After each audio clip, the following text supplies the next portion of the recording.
this night the dying rain comes howling from the moon, I'll tell you all the learnings of a man named Dr. Lune. Every night the stars appear and the sun goes back to hide, and you shall dream of places that are only in your mind. Sometimes though, these places turn out not quite as they seem, and you find you're in a nightmare when you wish you'd had a dream. Imagine then you wake to find that everything you know had gone to join a circus without asking you to go. And all that's left is a striving urge to solve the riddle why you cannot find a need to smile or even just to cry. So you begin to wonder whether anything's been real, and finally you ask yourself why any of us feel. It's then that you'll discover that in front of you is a door, and behind it is the answer as to what you're really for. And so the passion comes alive to find out what's behind, and obsession shall become you as you think of what you'll find. But remember that the further down inside your soul you go, the more you'll find the answers to what you might not want to know.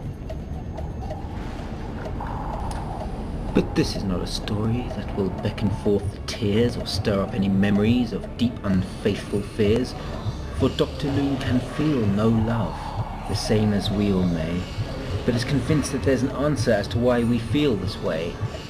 For so long now has he believed that love should have a cure, that his life's become his work, and after that there's nothing more.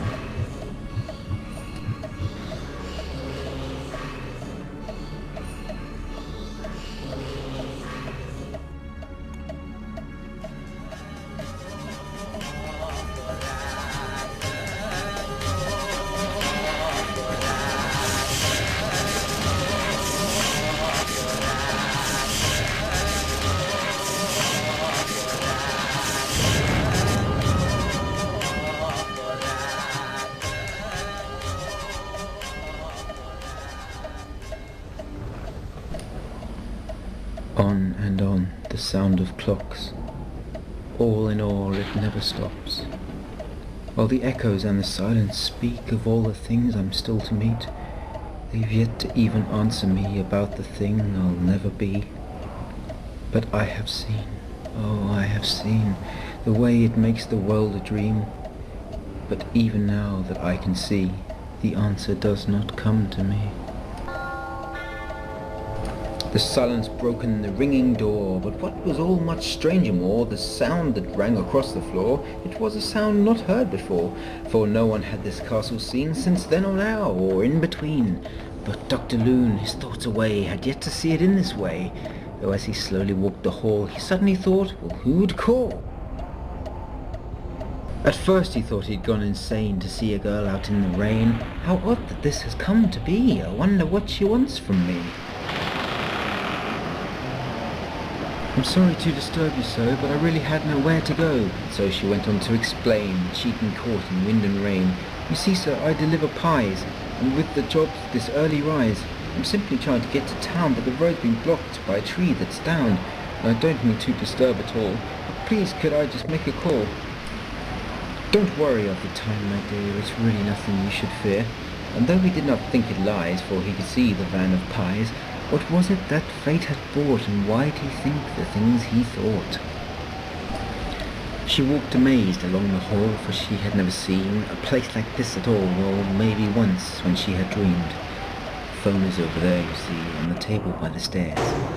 I'm not sure if it's working though, it's not been used for years. I think you could be right, for as she listened for a tone, she only heard the storm outside and nothing from the phone. If it's okay, then could I try the phone again quite soon? My name's Lucy, by the way. My name is Dr. Lune. Curious, this place is, and she screamed out loud as she noticed two strange creatures come crawling on the ground. Look, oh look, what are they? Well, they're nothing to fear at all, but I guess they're quite a shock, so I'll try to tell you all. For they are simply love, you see. They are love in purest form. It's something that you'll never see or could have seen before. Lucy seemed quite puzzled and began to ask him why. It's a complicated tale to tell, but I guess that I will try. I had a dream so full of rage that screamed of my demise, that when I woke I laughed out loud, which came as a surprise. And from that day the question came to haunt my soul and mind, and taunt me with an answer that I still have left to find. Have you ever heard a song that reminds you of a day, or music that will break your heart each time you hear it play? Have you ever missed someone so much that when you think of them you smile, but something stops you picking up the phone to even dial? Have you ever felt the need to have a friend when you're alone, or ever thought that someone cares for you more than you will know? Have you ever heard the sound of a heart break clean in two, knowing that the one who's gone isn't there to help you through?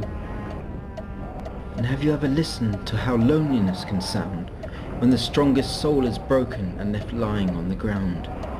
Have you ever come to notice when the rain falls from above, it never seems to matter to anyone in love?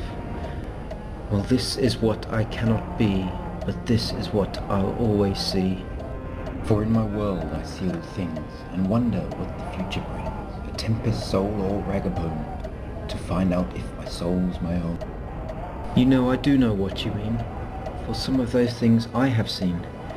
But I don't think love's to explain, I think it's too much of a game, for it just creeps up from behind, it's not something you go and find. But what I know of love is this: it always starts with love's first kiss. And even when he's faced with all that still is no more real, his soul possessed to answer to what he'll never even feel.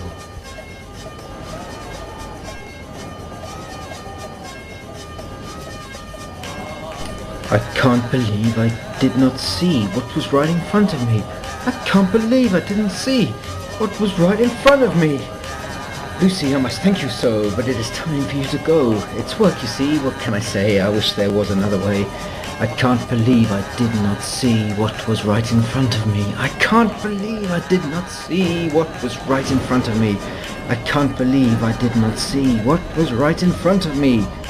I can't believe I did not see what was right in front of me. I can't believe I didn't see what was right in front of me.